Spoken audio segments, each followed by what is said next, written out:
Hello there. Ever wonder if your spouse is whacked out due to hormones?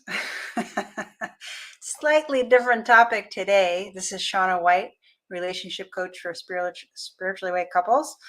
And I was having a dialogue with somebody recently about how mean his wife gets, like intermittently in the household. And now I'm not clear if it's gotten worse. I mean, they've been together for 20 years, right? And he's had it for now. But I'm thinking to myself, okay, they've been together for 20 years. She might be like perimenopause age. That's when hormone things, if you have any hormone imbalance, that's when it gets worse.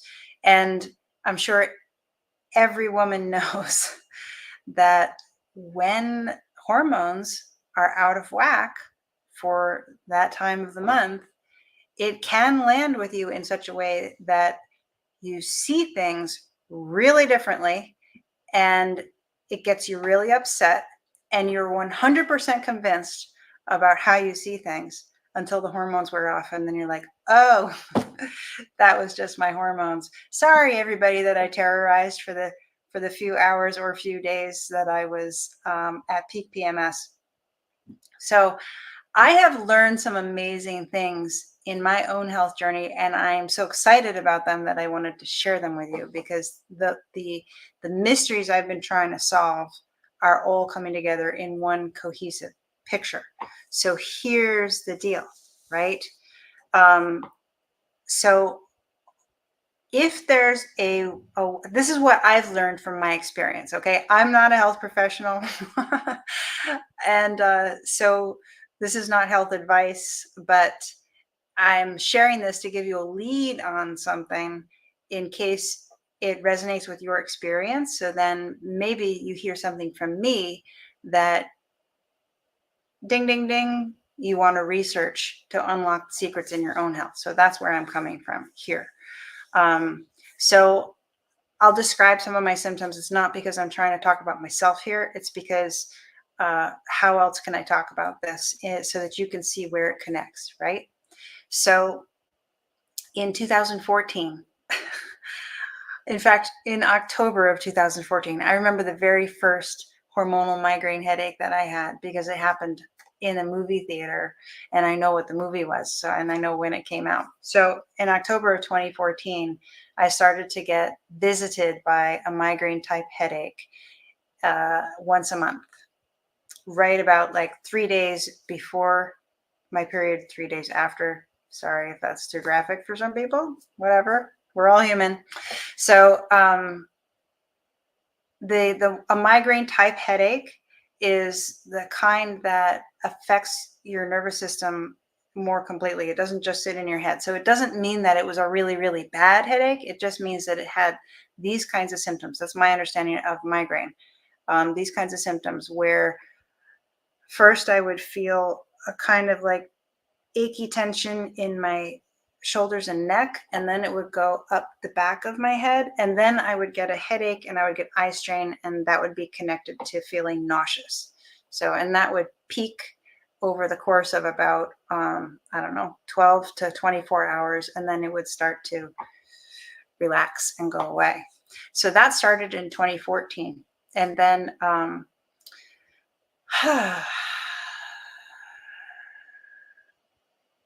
I don't want to say this, but I'm going to say this.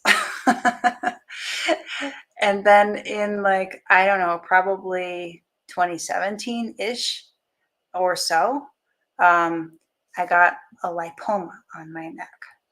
This is related. Otherwise, I really wouldn't tell you. I've had it removed since, but the fact that it was there is part of the picture.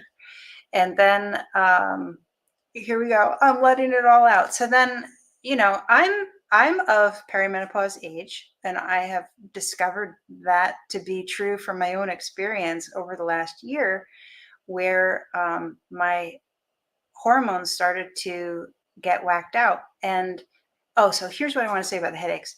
The headaches I have heard in my research tend to indicate estrogen dominance, right? And then that means too much estrogen in your system. Now we get estrogens from, this is true for men too. We get estrogens from plastics and pesticides. They're estrogen mimics, as well as if your liver is congested or bogged down, the liver is responsible for breaking down hormones after they have been used. They've run their life cycle. So if the liver doesn't break down the hormones very well, then you can get an accumulation of hormones. This is my understanding. Someone correct me if you know something different. And also the estrogen mimics and the pesticides and all those kinds of toxins also get filtered through the liver. So I've managed my health very well. But when I entered the age of perimenopause, and this is true, guys, you want to know this about your spouse, and ladies, you want to know this about yourself, that if you have any propensity for a kind of what do you call it, systemic disease, or if you have any propensity for hormone imbalance, it's likely to get worse during perimenopause, because that's when your estrogen and progesterone start to fluctuate wildly as your body's figuring out how to make a transition. The other thing that I have dealt with over the last, this is so exposing. Please be nice. Oh, talk about vulnerability. The other thing I've dealt with over the last, less than 10 years, 8 years or so, is sometimes I get a fluid buildup in my ankles. And I'm like, what the heck? And I have really had a hard time trying to get to the bottom of what the heck causes that. And I notice that's worse when I have more carbohydrates in my diet. It's better when I eat more keto, and it's really good when I fast, but I can't keep fasting. Like, I could fast, but how long am I going to not eat? So like, to not eat is not the answer. Right? So I was really, really confused, but it all fit into place recently. The puzzle pieces have fit into place. It all points to the liver. So the liver is so important. Like, everything that we eat gets filtered through the liver. And if the liver gets congested, then it creates pressure in pressure in the portal vein, which is the vein that connects to the liver, I think. I can't remember now. Anyway, it's connected to the liver. Whether it goes into the liver or it goes out of the liver, I don't remember which. But pressure in the portal vein, I think it goes from the stomach to the liver. In other words, the way the circulation wraps around your intestines and picks up everything from that the body's going to use from what you ate, then it all goes through the portal vein to the liver to be filtered, so that only pure ingredients get to the rest of your body. When that gets backed up because the liver gets congested, then you can end up having issues with your circulatory system. And so that can show up as edema in the ankles, which is how it showed up for me, starting from like 2017 or something like that, which is way before perimenopause. But I started to realize, I did a bunch of liver flushes in my 30s, early 30s, but about the age of 40 is when I started to develop symptoms that I didn't know until today or yesterday, really came crystal clear yesterday, are all signs that the liver is congested. So how the liver is congested, that I can't say. I don't know. Is it a fatty liver? Like, I don't know what's the right word to describe the liver needing help, the liver being overburdened. But it totally plugs into everything. The liver being overburdened accounts for poor circulation in the lower limbs, which I think that made a ding, ding, ding. I'm not diabetic. Like, my insulin resistance markers are very low, so I don't show in tests. I don't show in tests anything. That's why it's so worth talking about this, because your blood test might say that everything's rosy and fine, and yet you're having symptoms like like PMS, like, as a woman, that time of the month you start being really mean to your husband because your husband is like, just to bring it back to relationships and this conversation I have with this guy, whatever, hormones. Anyway, so the point is that the liver is responsible uh, for cleaning up hormones when they are no longer needed, and for cleaning up pesticides. And so when the liver's out of balance, your hormones can go out of balance. If the liver is congested, it can mess with your circulation.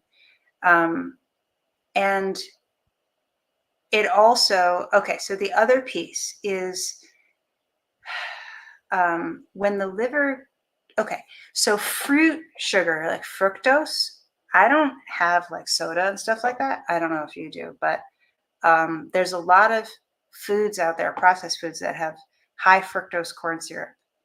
Fructose is a sugar that can only be processed by the liver. So if you're consuming a lot of fruit or a lot of other sources of fructose, agave syrup is supposed to be healthy, but that's also a source of fructose. That puts a burden on the liver. And so that can cause the liver. Now this is funny.